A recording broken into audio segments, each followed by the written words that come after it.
Обратите внимание, как крем легко ложится, легко сглаживается. Я просто в восторге от этого крема. Всем привет, мои дорогие друзья! Сегодня мы будем вместе с вами готовить крем для выравнивания. Когда столкнулась с этим рецептом в интернете, я поняла, что это на данный момент вообще самый мой любимый и самый идеальный крем для выравнивания. С помощью него выравнивать торты одно удовольствие. И даже человек, у которого нету слишком большого опыта по выравниванию, я думаю, сможет с этим справиться. Главное правильно приготовить крем, сложности вообще абсолютно нет никакой. Для его приготовления нам понадобится 100 граммов сливочного масла, сахарная пудра, у меня здесь 50 грамм, можно по вкусу добавить побольше, и 333 грамма сливочного сыра. Крем-чиз, в принципе, на масле уже есть у меня на канале, но нюанс в приготовлении этого крема заключается в том, что я использую в нем и крем-чиз также комнатной температуры. Когда я попробовала таким образом делать, я поняла, что такой крем более податливый и более удобный в работе. В принципе, девочки уже, возможно, давно пользуются этим рецептом, но я только недавно столкнулась с ним в интернете и попробовала. И мне он вообще очень безумно понравился. И каким образом готовится крем? Удобно готовить его в такой высокой емкости, тогда масло взбивается гораздо быстрее, так как тут масла небольшое количество, поэтому удобнее использовать высокую узкую емкость. Значит, соединяю сливочное масло и сахарную пудру. Сахарную пудру я сама делаю из сахара. У меня здесь просто сахарная пудра без какого-либо крахмала. Теперь нам необходимо взбить сахарную пудру со сливочным маслом. Масло у меня комнатная температура, оно на столе простояло около 4 часов. Если в помещении очень холодно, то тогда я масло помещаю на самую низкую мощность в микроволновку и буквально там несколько секунд разогреваю, чтобы оно стало действительно таким вот мягким. Взбиваю масло до посветления и увеличения в объеме.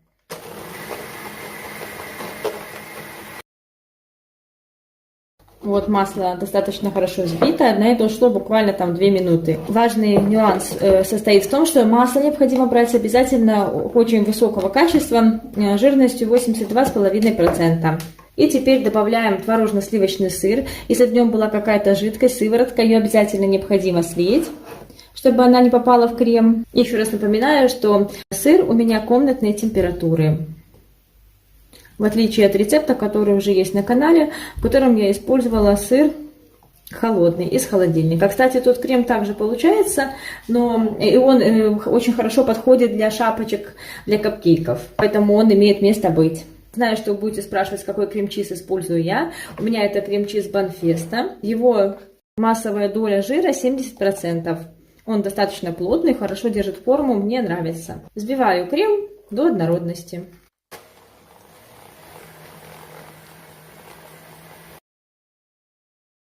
Так как емкость высокая, то можно слегка перемешать лопаточкой, чтобы миксеру было удобнее вымешивать.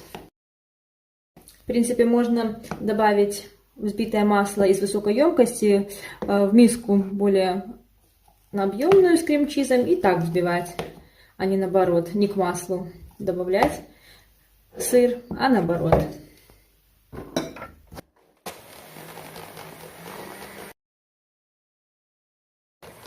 Все, слишком долго его там взбивать, вымешивать не нужно. Прекраснейший крем готов.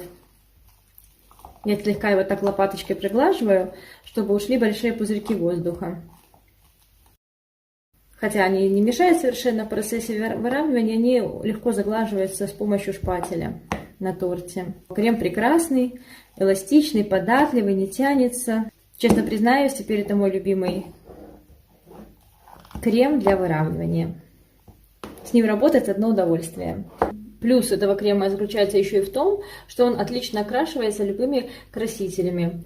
Я использую водорастворимые гелевые красители, например.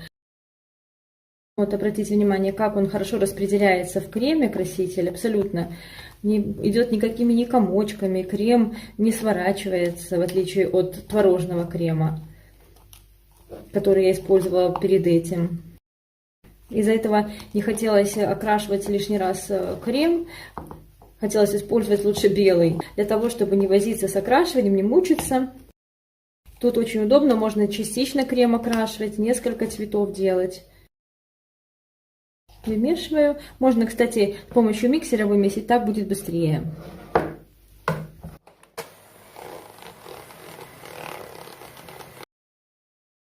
Чтобы крем был более таким чистым, без желтизны, можно добавить белый краситель диоксид титана. Если я планирую добавлять диоксид титана, я размешиваю его с небольшим количеством крема, чтобы он разошелся и избавиться от комочков, а потом уже добавляю к основному крему.